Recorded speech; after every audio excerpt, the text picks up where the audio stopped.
Well, we have Todd Miller on the House Dudes podcast this week, and Todd recently released a book called ENRICH, right? I know that it's a longer title than that.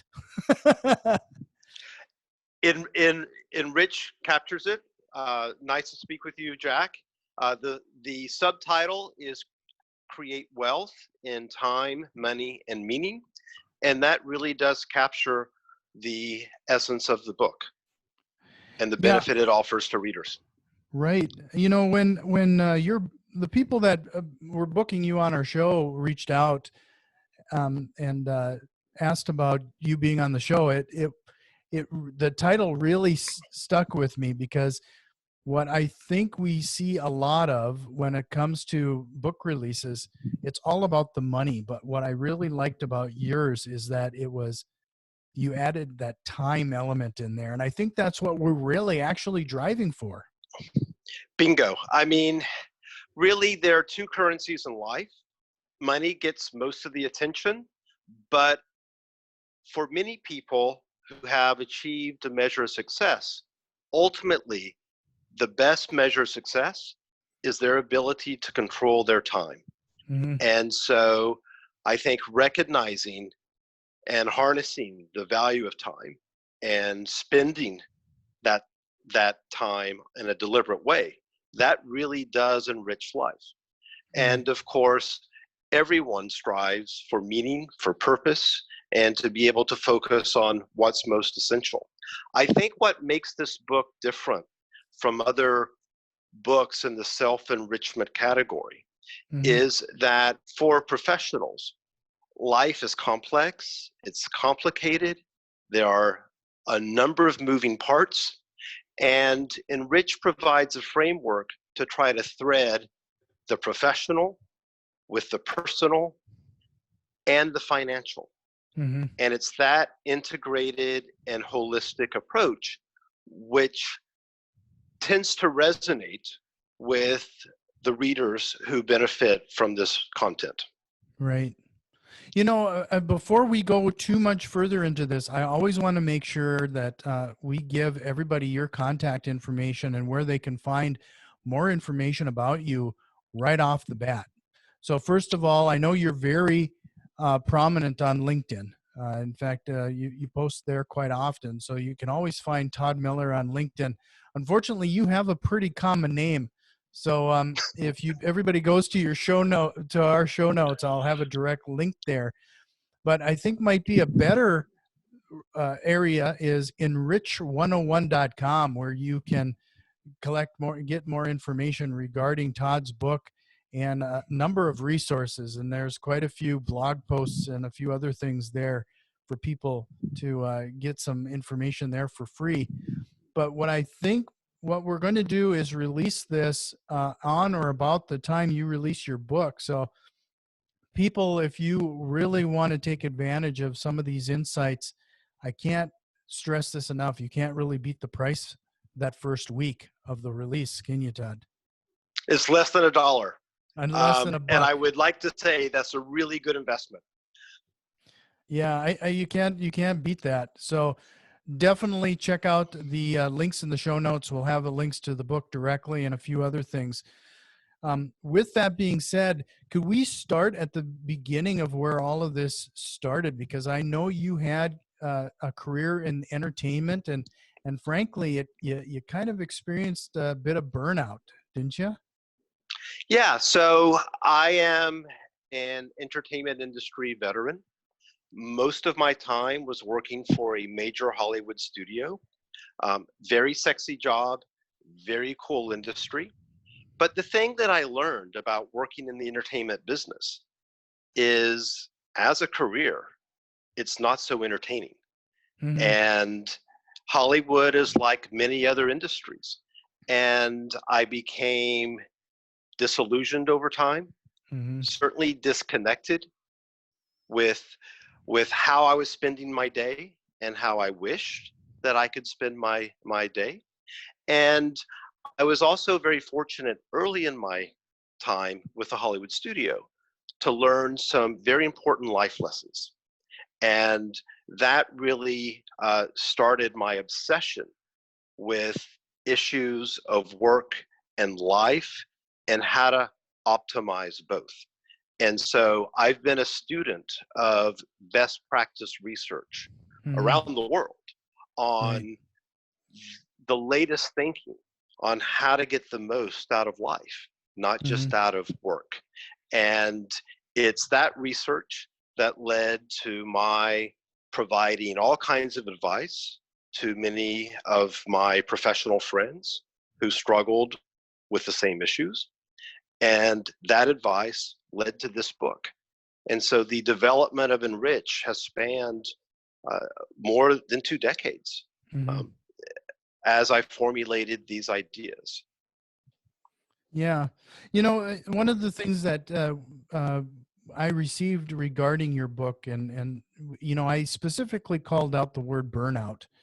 I think there's that's actually, unfortunately, an ongoing trend in our society. I mean, we either burn out or we actually hate the job we're in.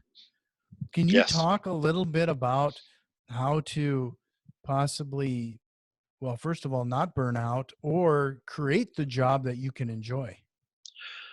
Sure. So my approach about career and boosting career satisfaction is to do something which they certainly don't teach you in business school, and that is to take money out of the equation at work. The reason why so many people experience burnout or dissatisfaction is because they go to work focusing mainly on the money.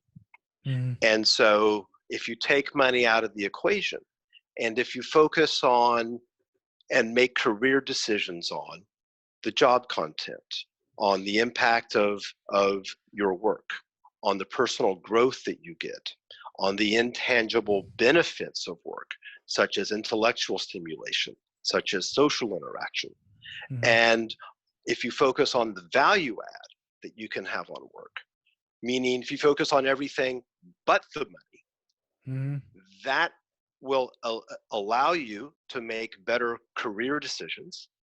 And at the same time, the money always reliably follows, especially if you focus on value add. But the trap that many professionals fall in, and I was once guilty of this as well, is I made a career decision based entirely on the money, and I was miserable as a result of that. And so the best approach is to focus on everything other than the money, and make career decisions on that basis. Yeah, that's a really good point. So when you say the money will follow, is that typically because, you know, is it a mindset thing, or is it an education thing or experience thing?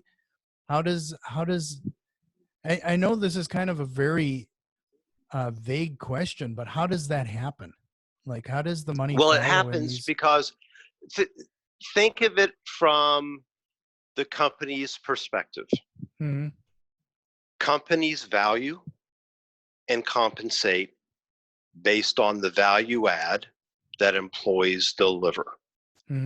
If you're focused on all these qualitative aspects of work, then by definition, your value add is most likely going to be at a high level. And so when you're performing at a high level, when you're engaged at a high level, in most cases, you're creating value to the organization. And most companies, they reward that. And so that's why the money reliably follows. Sure. Would you say that then, you know, you're basically not following the money in your career? Is that part of reclaiming some of that time you're talking about? It is, but it's also, the bigger part is because work accounts for so much of our time, And so much of our life, if we're miserable at work, even if everything else in the life rocks, it's hard to keep that from polluting everything else. And Mm. so part of achieving life satisfaction is to make sure that the biggest component of life, which is work, that's at least neutral, if not rocking as well. And so Sure. it requires it requires some counterintuitive approaches. Hmm. And many people, and I've seen this very much so among my business school friends, um, they go to the job offer that pays the most, Hmm. but that actually may not be the best opportunity. Right. And so it requires some discipline, and it requires some lateral thinking to be able to not be tempted just by the paycheck, um, and to focus on all these qualitative aspects. Are there some exercises, like let's say somebody is in that situation where they're making a career change or decision or taking a new job? Are there strategies or exercises that they can maybe go through to help them make the decision in the way you're framing it? Sure. And in in my book, I have 11 what I call take action exercises. Hmm. Some are more involved than others, but collectively, all these exercises help the reader implement these ideas into their daily life. Hmm. But to your specific question about taking money out of the equation, I think there's a very simple litmus test. You can ask yourself, are you willing to take a 20% pay cut in the job that you have now? Hmm. And if you're unwilling to sacrifice 20%, then that's a really good indication that your primary focus on that role is the financial, Hmm. which means that you either need to spend more time appreciating the non-financial Hmm. perks of the job, or perhaps you need to reevaluate the job itself. Right.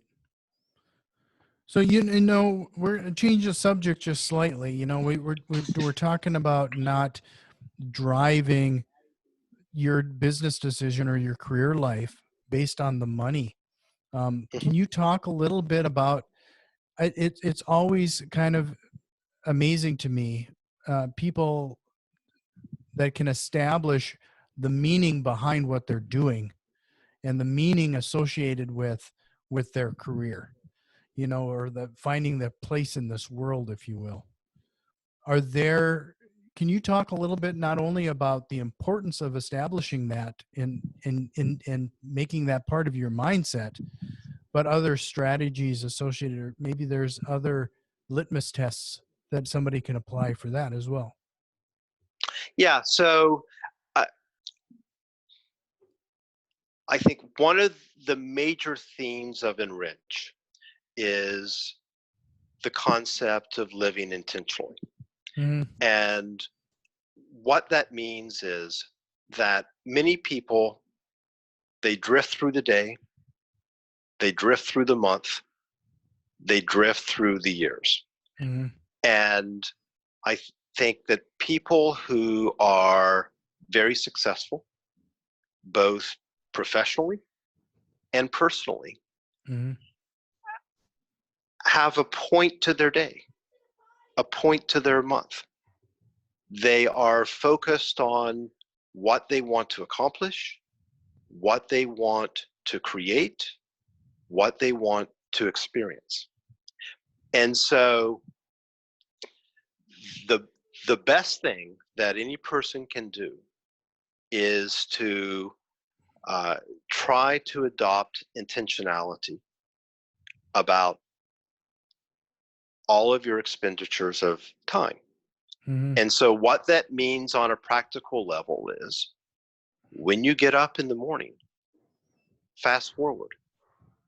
Think about how you will finish your day. And as you roll into bed, think about what will it take to make this day a great day. Not an average day, but a great day. What can you experience? What can you accomplish? What can you do? And once you understand what will constitute a great day, Mm-hmm. then deliberately go about and create it. But many people don't appreciate and don't actively work toward what will truly enrich their lives. And so it's a very, very simple mindset shift.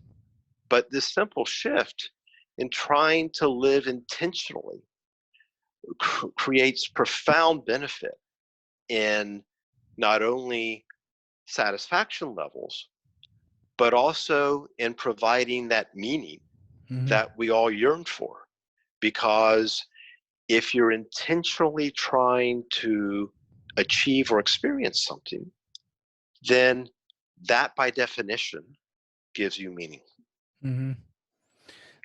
That is really intriguing. You know, that I think we spend so much time setting goals to acquire the next thing versus what you're essentially saying is setting those individual goals on a daily basis to drive meaning and purpose and enrich your day. I mean, Yes. it is a big, you say it's a small change, but I think that's a pretty interesting, you know, especially in our society. I mean, we're a society of want.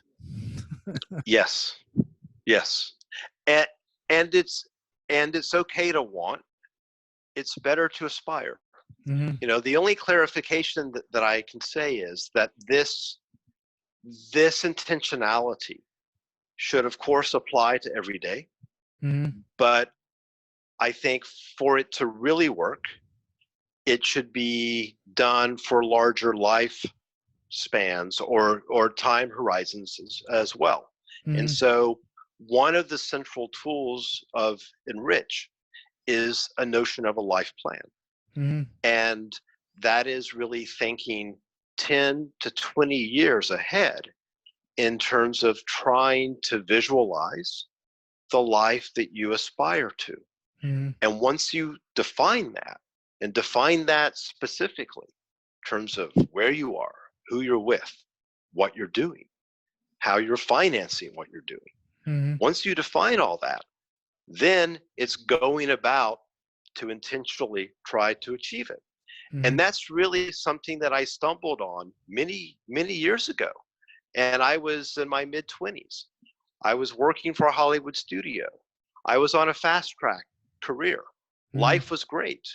And I found myself in the middle of the night in the Dubai airport awaiting a connecting flight. And even though everything was going great in my life, I felt directionless. Mm-hmm. I thought, well, what next? And so I rummaged through my backpack. I found a little piece of paper and a pen, and I sketched out what I wanted to achieve and accomplish 10 years. Mm-hmm. And that became the basis for my first life plan. And those were ambitious targets back then. I mean, they involved, you know, both professional goals and financial goals and very, very ambitious targets. Mm-hmm. And about half the time of my expectation, I easily surpassed all those goals, because once I had gone through the thought process to articulate those goals, I then just acted with so much more intention toward trying to actualize those goals. Mm-hmm. And the process, it really does work.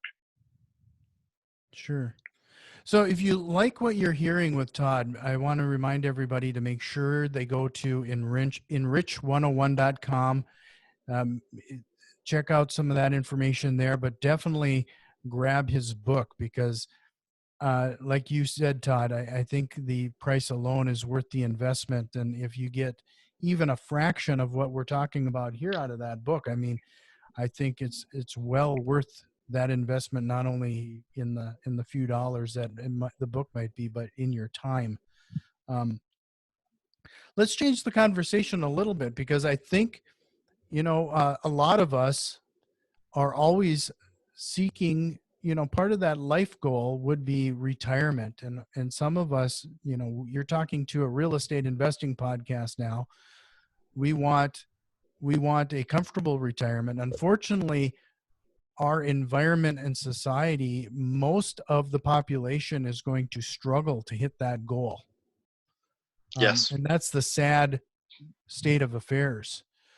What do you think regarding strategies and mindset that needs to change for people to achieve that type of goal? Well, one of the major benefits of Enrich is creating financial security Mm-hmm. and recognizing that you urgently need financial security is perhaps the hardest part, Mm-hmm. because many people, and I was guilty of this for many years, many people equate a comfortable paycheck with financial security. Mm-hmm. But there's no job security anymore. Right. And so therefore, to equate financial security with job security and the paycheck is extremely risky. And I would say for much of my career, I never even thought about creating financial security because I didn't have to, because I Mm-hmm. was being paid rather well in a reputable and very large company. And I thought, wow, this is endless. I also thought I was doing everything right financially. Mm-hmm. And it was a shock when that paycheck ended. And I realized very painfully so that even though I had a strong personal balance sheet, I didn't have any independent cash flow. Mm-hmm. And that was a very dangerous situation.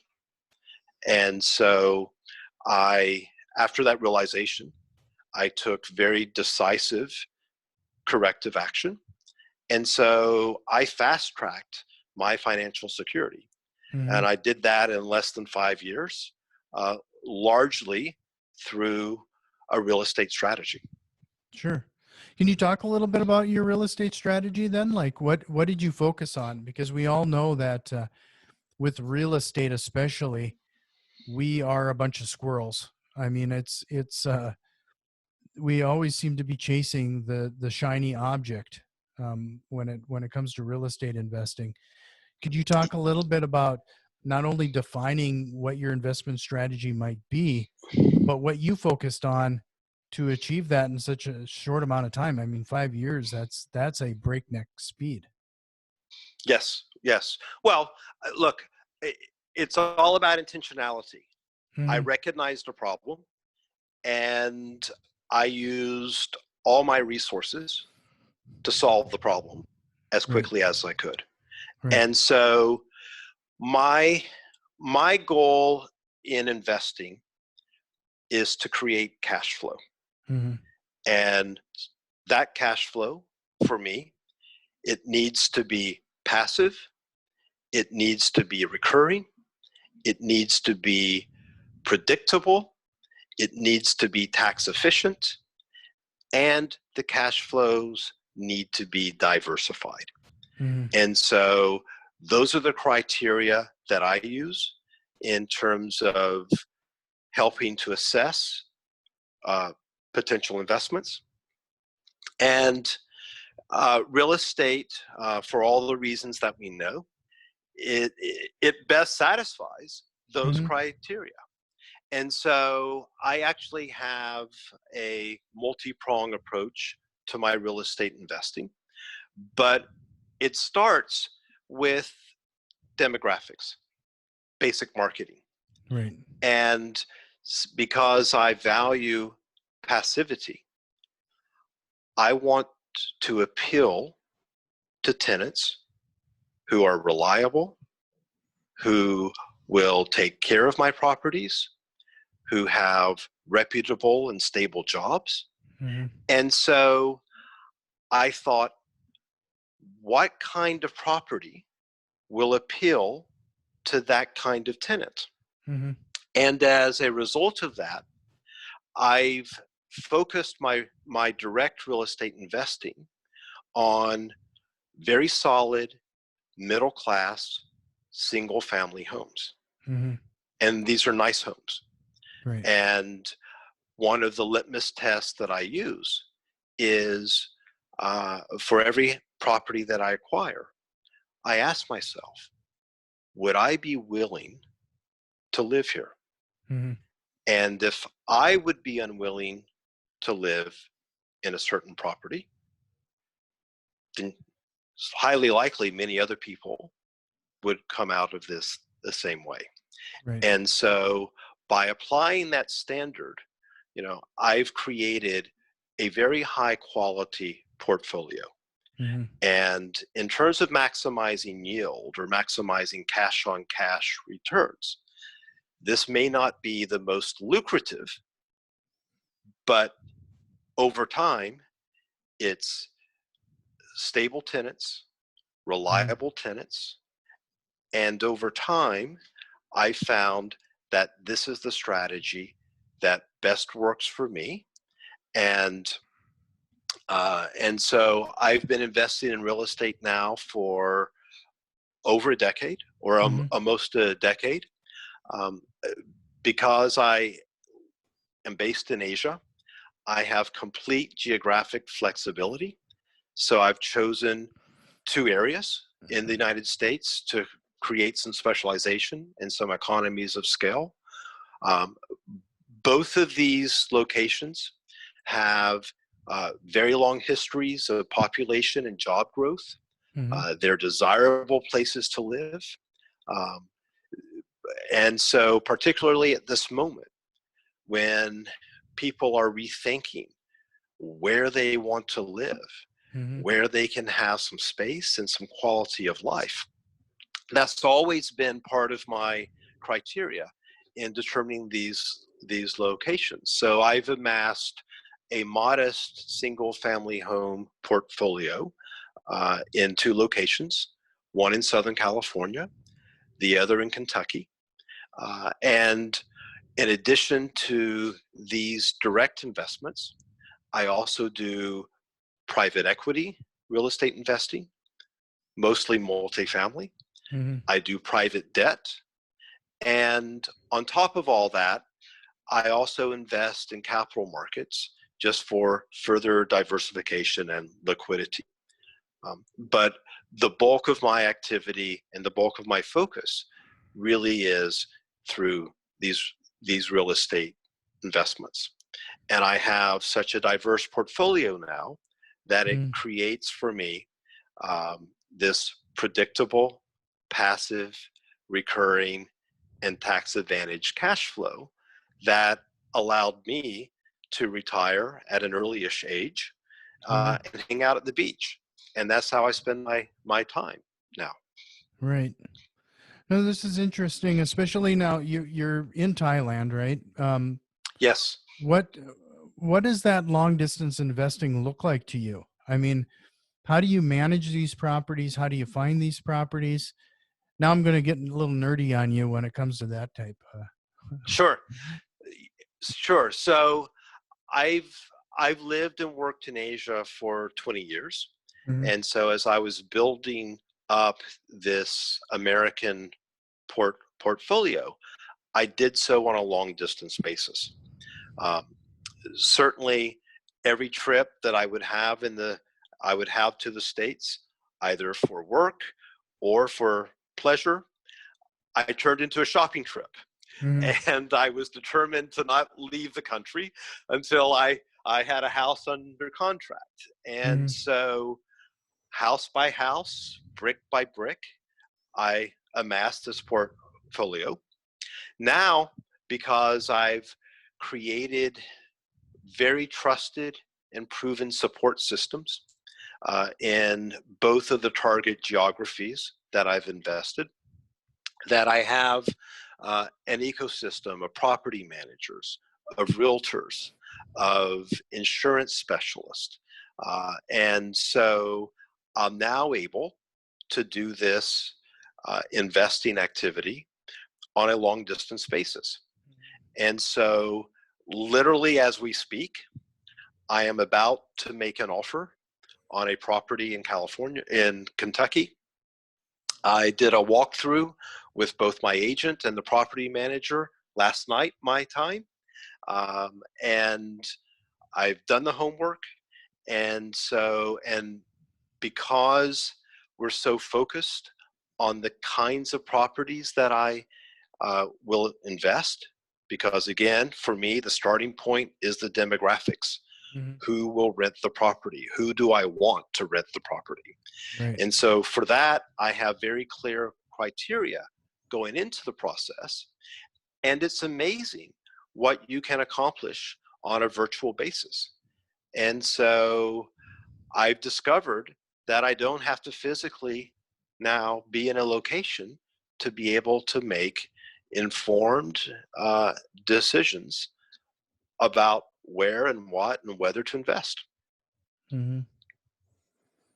So you'll have to forgive me here. I'm kind of feverishly writing some things down. Sure. What I think is really interesting, and you're the first person that I've run into to have such a focus, and it's permeated throughout every aspect of your life, to the point it's even impacts your investing. It's that focus on look making sure you have the end in mind. You have Absolutely.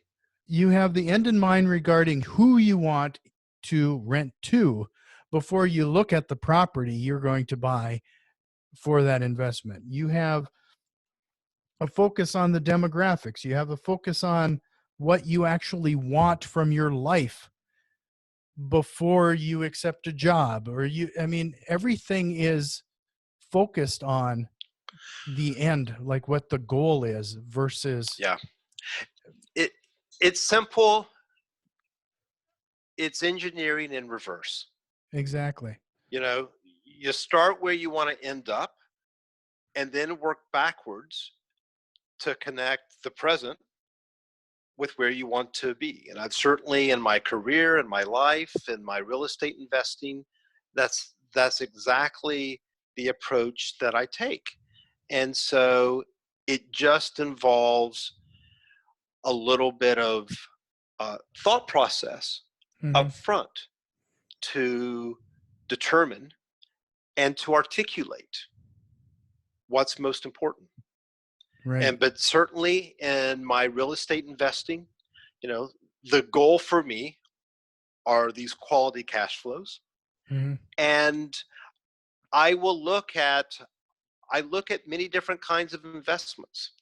And um, you know, I probably looked at uh, almost a dozen non-real estate investments Hmm. over the past 4 or 5 months.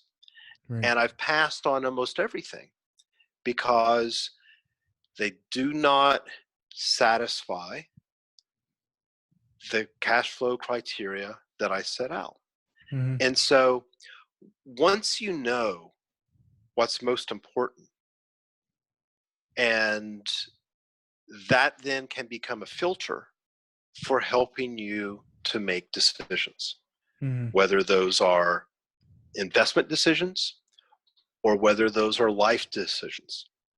But if you don't know what's most important, then it's very easy to get confused Hmm. and to struggle with decision making. Yeah, we spend quite a bit of time on this show, and I've heard about a lot of other people, the importance of taking action, even if it's imperfect action. You just take that action.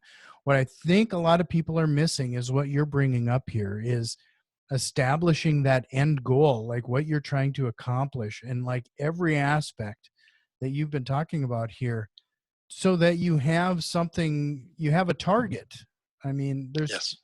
we have a lot of people just kind of go with it, and they kind of hope that they're going to land where they kind of want to land. It's not a planned out process as much as people would, that I would like to Yeah. see. So, the definition of a fantasy is aspiration without the hard work. Mm-hmm. And clearly, I don't believe in that.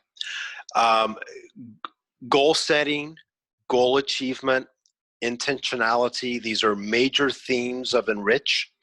I must say that I interviewed really world-class experts on this topic, and I've synthesized this goal setting, goal achievement process into a two-step process.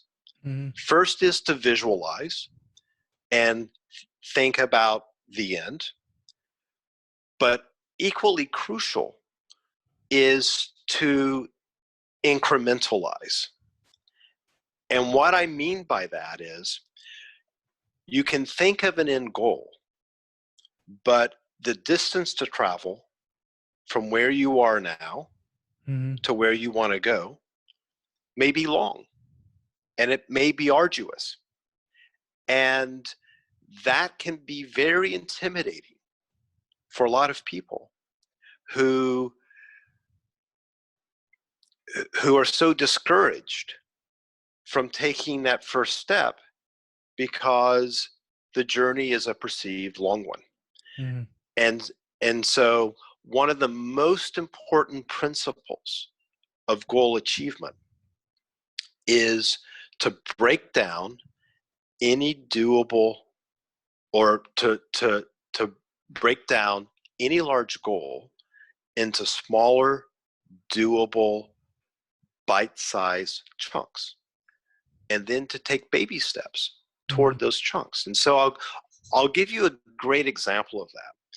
One of the persons that I interviewed for ENRICH Mm-hmm. is Annabelle Bond, and she has established multiple world records, Mm-hmm. including the fastest woman to conquer the 7 summits, which are the highest peaks on all 7 continents in the world. And when she was climbing Mount Everest, which was her first of the 7 summits, even on summit day, even on her very last climbing day, she did not wake up in the morning and think, my goal is to be on the top of Mount Everest. Mm-hmm. She broke down that day into 4 increments, and she focused entirely on the increment that was in front of her until ultimately, later that day, she stood atop Mount Everest. Mm-hmm. And her reasoning is, if she didn't make it to the Hillary step, or if she didn't make it to the balcony, then she can forget about Everest anyway. Mm-hmm. She can forget about the summit. And so this notion of visualizing is important, but incrementalizing a goal to focus on just what you immediately have to do, Mm-hmm. that will help get you closer to where you want to be. Sure. That is possibly the secret sauce to all this. Yeah, I kind of warned you that we were probably going to have a longer conversation than what I warned you about at the beginning, and it's turned into that. I really appreciate your time here, and I this has really been an eye-opening thing for me. like personally. Well, that's great. I really appreciate this. I can't stress enough of people making sure that they check out your website, that enrich101.com, check out your book. If people didn't get some value out of this episode, I would wonder. Like I mean, this has been absolutely wonderful. And the book is called Enrich: Create Wealth in Time, Money, and Meaning. I usually take a moment and kind of summarize some takeaways from the show, but I think your book title there kind of says it all, especially in the way we've been chatting about things. I just really appreciate your time here today, and I'm gonna, in the time we have remaining, is there anything else that did you wanted us to cover that we might maybe should have? Well, so one of the recurring themes I have in Enrich is what will make life delicious. Mm-hmm. And ultimately, when we think about what we want out of life, not just our careers, but our personal aspects, our financial aspects, that we often settle for the bland when in fact we could have the delicious. Mm-hmm. And so the Enrich process is a way to help make life delicious. Mm-hmm. And, part of that flavoring, part of that enriching is understanding really what are the drivers for a successful life. Because most of the people that I interviewed for this book, and I interviewed scores of professionals around the world. Mm-hmm. These are extremely accomplished people in a number of industries, and they've achieved just, very material professional success.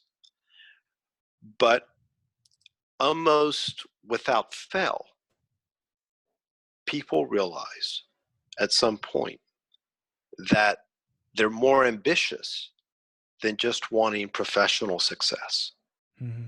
And what really matters is not career, but life success. And so when we think about our lives and think about how we choose to live our lives, it's asking the big questions. What will make my life successful? Mm-hmm. And how can I enrich it? That is a great starting point. And when I was struggling with these work-life issues more than 2 decades ago as a Hollywood executive, those were essentially the issues that I struggled with, Mm-hmm. which is I want more than just a great career. I want a delicious life. How to create that? What does that mean anyway? And so I've spent much of my adulthood probing and testing and researching these issues.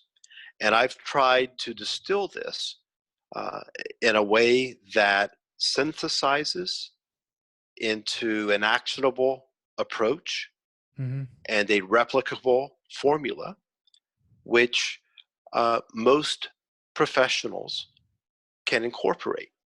And the whole idea behind Enrich is to not just focus on the financial, to not just focus on the professional,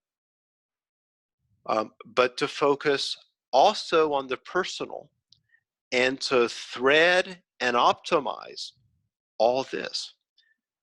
And that takes a lot of work. I mean, Mm-hmm. let's be honest, it takes a lot of work. But isn't a delicious life worth it? Yeah. We talk time and time again about the importance of securing our retirement and making those proper investments. Yes, But what you're really talking about is taking some of that time that we're selling to an employer, taking a little of that time and planning it out for yourself, investing in yourself in that way. I mean, absolutely. it's very important. Absolutely. And what I discovered is that financial security is foundational. It by no means is the end goal. Mm-hmm. But with financial security, that creates optionality. And ultimately, that's what we all want, which Right. is the ability to work and to live on our own terms. And so by fast tracking financial security, that will enable you to then maximize the other things, to maximize your time, as well as to ignite all those things that provide meaning. Mm-hmm. And the surest way to that optimization is by accelerating financial security. Sure. And I would say, in terms of financial security, the danger that many people have is there's too much focus on the income side of financial security and too little focus on the cost side. And actually, true financial security involves addressing both sides of that equation. Mm-hmm. Well, I like I said, I can't thank you enough, and I really appreciate your time. I hope you'll consider coming back on the show and revisit some of these topics, and maybe even go deeper on a couple of things. But I'd, I really appreciate I, this. I would love to, Jack. I'm in the middle of a 1031 now, so I'm taking advantage of what is um, a very heated market situation in California. Mm-hmm. And so next week, I will be selling one of my properties in California and exchanging that for 3 properties in Kentucky. Hmm. And so I'm basically securing some capital gains in California. And so I am literally involved in multiple transactions at the moment, Sure. all on a virtual and long distance basis.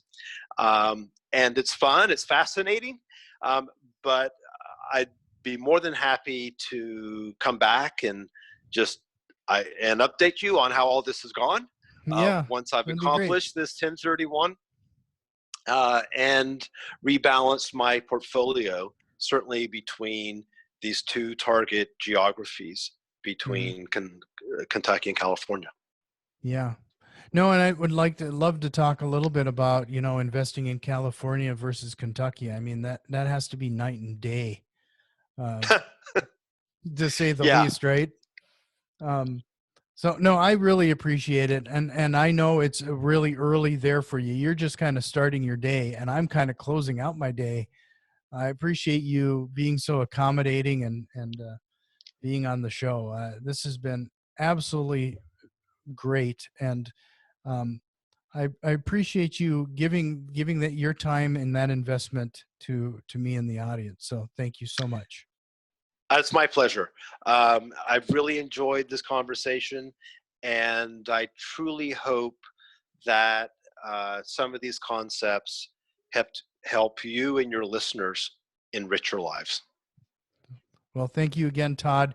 Todd Miller, look for him on LinkedIn and enrich101.com, and check out his new book. And I'll make sure all of those links are in the show notes. So thank you again, Todd. It was great. Okay. Thank you, Jack.